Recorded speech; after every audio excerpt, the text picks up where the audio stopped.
Hey everyone, let's get into the latest Warriors news. But before we do, make sure to subscribe and drop a like. Kevin Durant reacts to Draymond Green's head coaching offer from Warriors. Phoenix Suns forward. Kevin Durant made his way back to San Francisco, California, over the weekend for the 2025 All-Star Game. The event was held at Chase Center, home to the Golden State Warriors, where Durant played from 2016 to 2019. He contributed to Shaquille O'Neal's team, Shaq's OGs, securing the All-Star Game victory, with his former teammate Steph Curry earning the 2025 NBA All-Star Game Kobe Bryant MVP award.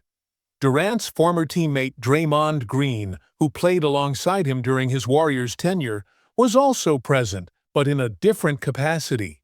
Instead of playing, Green served as an analyst for NBA on TNT. On Sunday, Green made a statement that turned heads, including Durant's. He claimed the Warriors had already offered him a head coaching position for when his playing days are over. "I have already been offered the Golden State Warriors head coaching job when I'm done," Green stated. Following Shaq's OG's 42-25 victory over Charles Barkley's team, Chuck's Global Stars, Durant addressed the media in a post-game press conference. When asked about Green's claim, Durant shared his thoughts. "I think Draymond would be an incredible head coach," Durant said.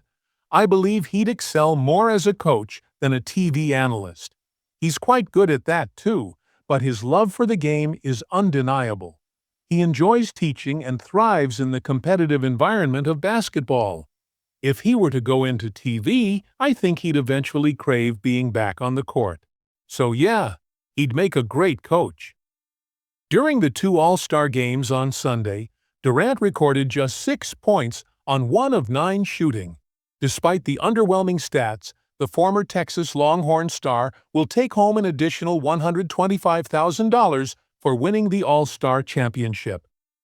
Shaq's OGs claimed victory in the first-ever NBA All-Star mini-tournament, defeating Chuck's Global Stars 41-25 in the final.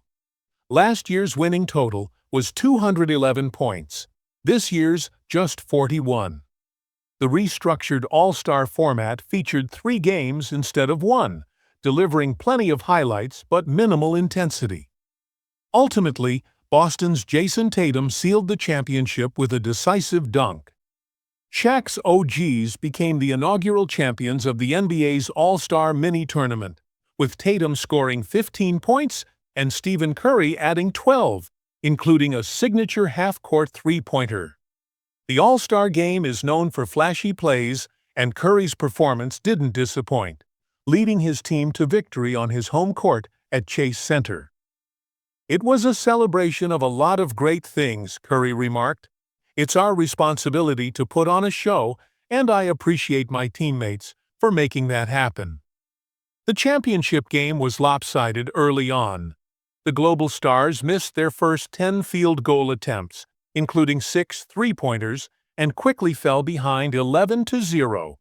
In a regular NBA game, that wouldn't be a major concern, but in a first-to-40 format against elite competition, it spelled disaster. San Antonio's Victor Wembanyama led the Global Stars with 11 points in the final. He showed frustration when Tatum's game-clinching basket sealed the title. Wembanyama entered his first All-Star game determined to play hard, and did just that.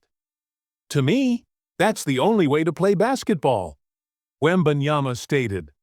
The All-Star mini-tournament featured 4 teams and 3 games, with each contest requiring just 40 points to secure victory. The league hoped that reducing game time would lead to better competition. Last year's 211-186 scoreline in Indianapolis set multiple records but prompted changes to encourage more effort from the players. While the event didn't have playoff-level intensity, it was slightly more competitive than past years. "I think they're trying to create a more competitive game," said Milwaukee's Damian Lillard, who helped Shaq's OGs win. "Tonight felt more competitive than previous years." Of course, there were still some typical all-star antics: half-court alley-oops, comedic interjections from MC Kevin Hart, and minimal defense. However, Durant did argue for a late foul in his team's semifinal win, highlighting that some players took the competition seriously. The first two-shot foul of the night came in the final, with Denver's Nikola Jokic missing both free throws for the Global Stars. "I just wanted tonight to be fun," Curry said, and I think it was. For the winners, at least. Dallas's Kyrie Irving jokingly carried the All-Star trophy into the Global Stars locker room post-game, asking, "Y'all good?" His opponents responded with playful boos. Injury report: the OGs played without LeBron James, who was ruled out earlier due to ongoing left foot and ankle discomfort. He wasn't replaced, leaving the team with 7 players. Anthony Edwards also sat out for Kenny's young stars due to a groin injury. Warriors should avoid former NBA sharpshooter as a free agent option. With the Jimmy Butler trade depleting their bench depth, the Warriors are in need of rotational players. The departures of Andrew Wiggins, Kyle Anderson, Lindy Waters III, and Dennis Schroeder have left Golden State searching for reliable contributors. While Pat Spencer and Guy Santos have stepped up, the team still lacks a consistent scoring presence off the bench. One potential free agent option that the Warriors should avoid is Lonnie Walker IV. Once a promising first-round pick with the San Antonio Spurs, Walker has struggled to secure a long-term role in the NBA. In 208 games with the Spurs, he averaged 9.4 points, 2.4 rebounds, and 1.6 assists, while shooting 34.3% from three-point range. Primarily a catch-and-shoot player, he has been compared to Buddy Hield in terms of skill set. However, after leaving the Spurs, Walker failed to solidify a role with the Los Angeles Lakers and Brooklyn Nets. Despite maintaining steady numbers, interest in him faded, leading him to sign with Žalgiris in Lithuania. Warriors fans may remember Walker's explosive fourth quarter in Game 4 of the 2022 playoffs, but at 26, he remains a streaky shooter. His contract includes an NBA opt-out clause that must be triggered by February 18th. However, the Warriors should avoid pursuing him.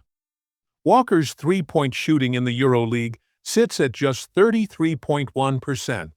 A decline from his NBA numbers, despite taking 6.2 attempts per game compared to 3.9 in the NBA. With Butler opening up the Warriors' offense through his ability to attack the rim, Golden State doesn't need another inconsistent perimeter shooter.